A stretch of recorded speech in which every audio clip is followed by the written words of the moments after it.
We are Onyx Imaging.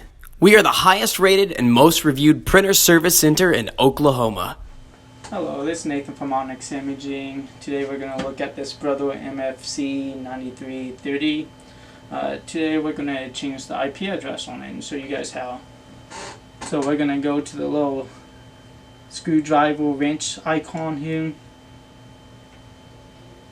And then we're going to go network settings.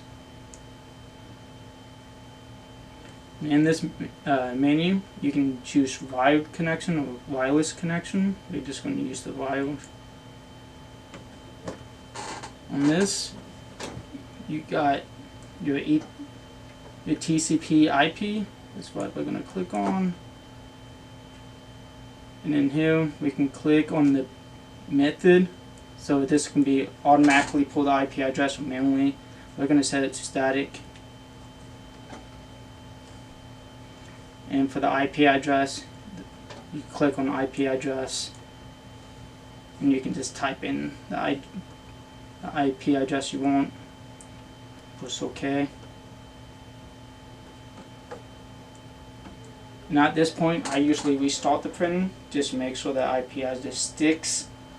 And that would be it for today. Thank you. Thank you for watching. If you're interested in how you can receive free labor on all of your service calls, as well as how to qualify for free printer upgrades, contact us today. We are here for all of your printer and office supply needs.